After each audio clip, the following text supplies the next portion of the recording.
Nous devons vivre ensemble dans l'unité.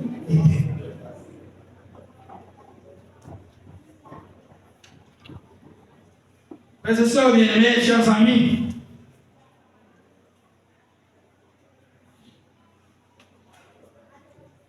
il est fondamental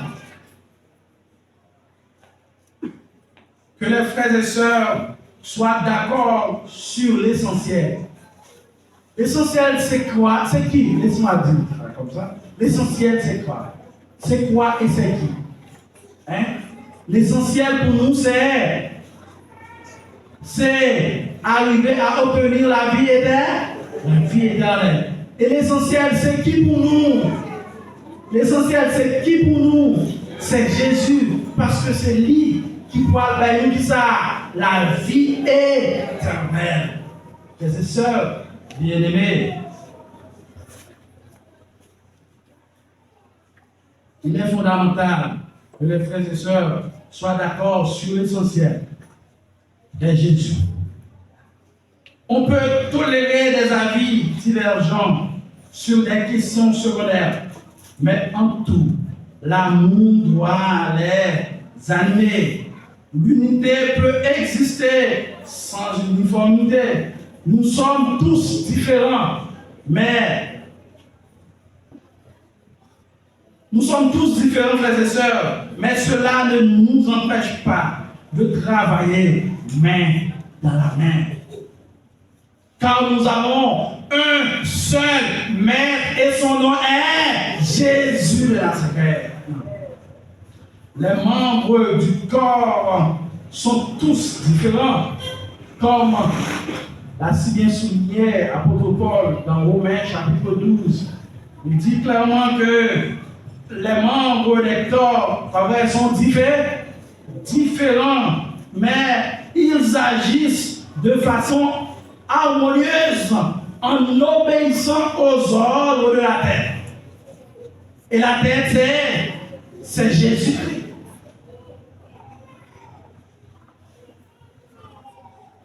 Frères et sœurs bien-aimés, chers amis, l'unité,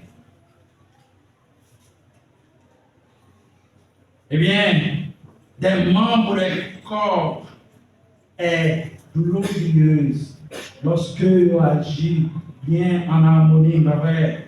L'unité peut aussi exister sans unanimité. Il y a des gens qui pensent que pour être unis, il faut que depuis on dit non, il faut que tout le monde d'accord.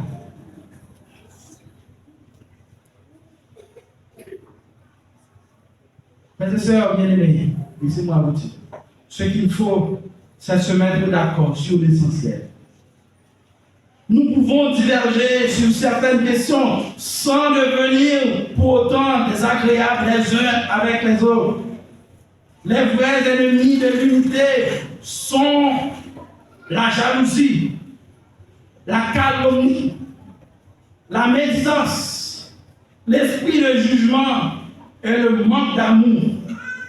Le verset 1er du psaume 133 devrait toujours trouver son application dans l'assemblée et dans nos familles, frères et sœurs bien-aimés. Laissez-moi vous poser cette question ce matin. En est-il ainsi? Est-ce que c'est comme ça lié dans l'église? Est-ce que c'est comme ça lié dans la famille?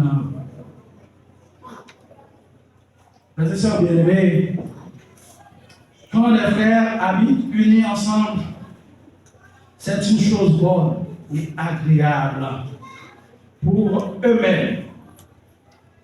C'est une chose bonne et agréable pour eux-mêmes, mais avant tout pour le cœur du Père. Bon Dieu content, les lois vivre ensemble unis.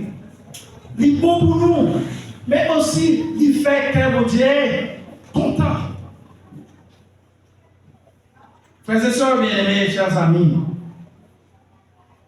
vous qui m'écoutez en ce matin de sabbat, les membres de la famille de Dieu sont unis entre eux parce qu'ils sont liés. Ils sont liés. Et c'est une obligation pour les membres de la famille de Dieu de vivre ensemble parce qu'ils sont liés à une seule et même personne, à savoir Jésus de Nazareth, celui qui nous a sauvés par son sang.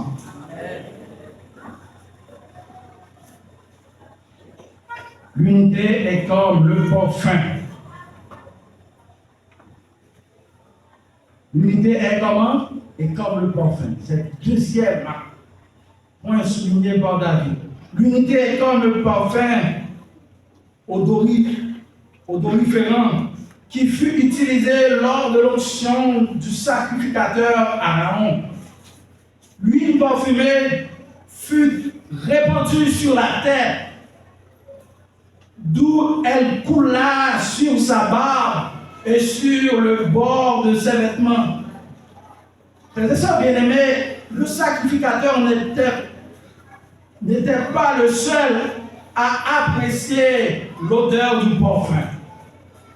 Ceux qui étaient auprès de lui en jouissaient aussi. L'huile sainte qui servait à joindre illustre le ministère du Saint-Esprit.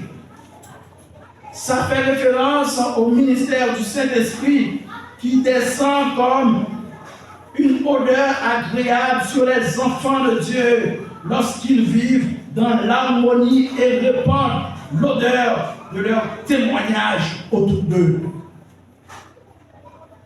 Jésus t'a dit ici bien aux paroles, lorsque le tabac quitté, il dit, vous recevrez une puissance.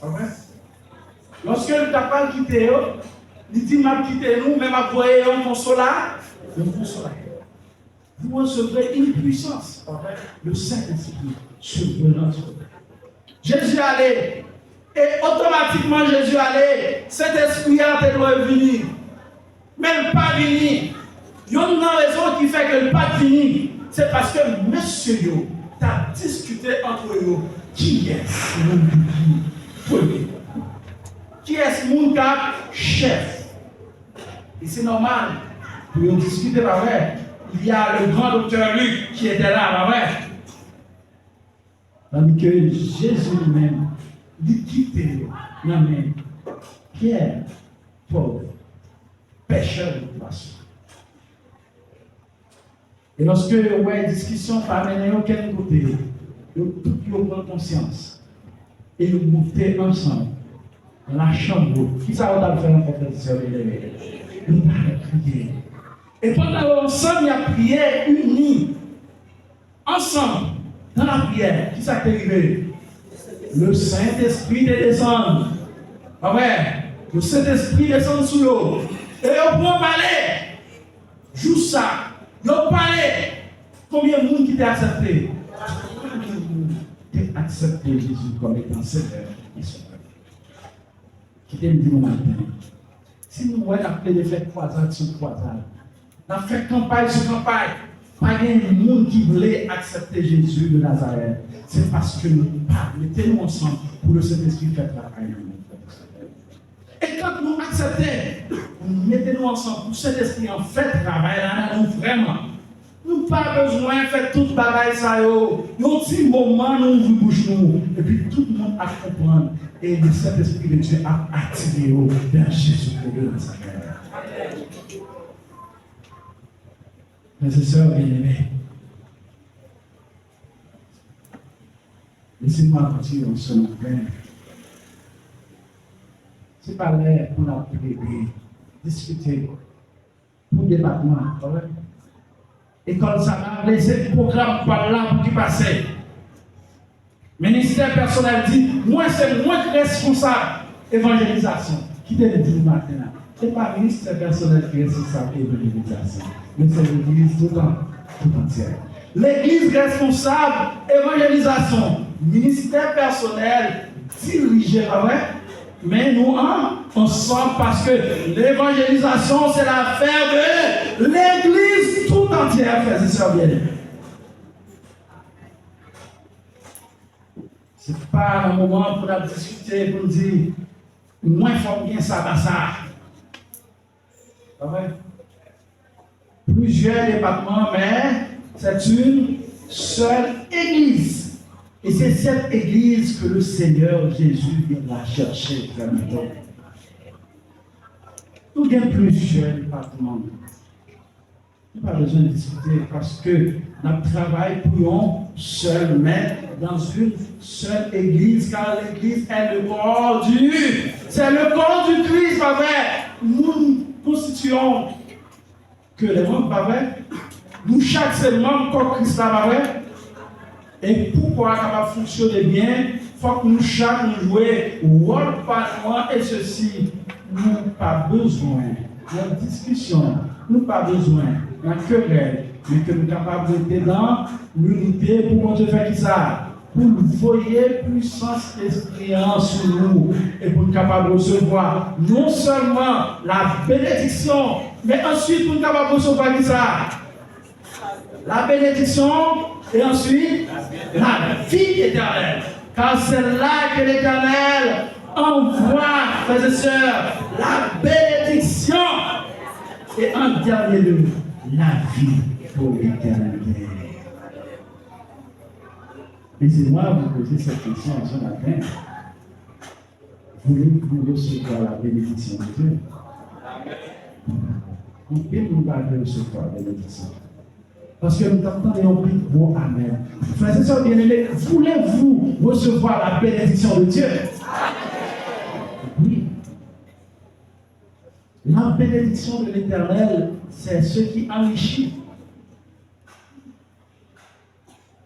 C'est important de recevoir la bénédiction de l'Éternel.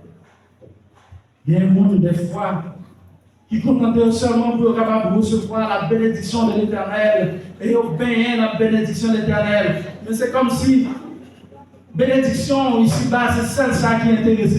Frères et sœurs bien-aimés, laissez-moi vous poser une autre question. Voulez-vous avoir la vie éternelle? Et si vous voulez recevoir la bénédiction d'abord et ensuite la vie éternelle, nous n'avons qu'une chose à faire, c'est de rester comment? Unis. C'est de rester comment? Unis dans la foi. C'est de rester toujours ensemble dans la prière. Et là, l'Éternel nous enverra la bénédiction. Et non seulement la bénédiction, il enverra la vie éternelle. Bien-aimés frères et sœurs, le psaume 133 nous rappelle la beauté et la bénédiction de vivre en unité au sein de la communauté de foi. Comme l'huile précieuse qui descend sur la tête d'Aaron, l'unité apporte une onction divine qui nourrit et fortifie. En ce temps où les divisions menacent, cultivons, frères et sœurs bien-aimés, la paix et la fraternité, car c'est là que Dieu accorde sa bénédiction. L'unité n'est pas simplement un choix, mais une clé pour expérimenter la présence du Seigneur au milieu de son peuple. Que quand ce matin, notre Église soit un reflet vivant de cette unité, témoignant ainsi de la puissance transformatrice de l'amour divin. Que le Seigneur vous bénisse tous.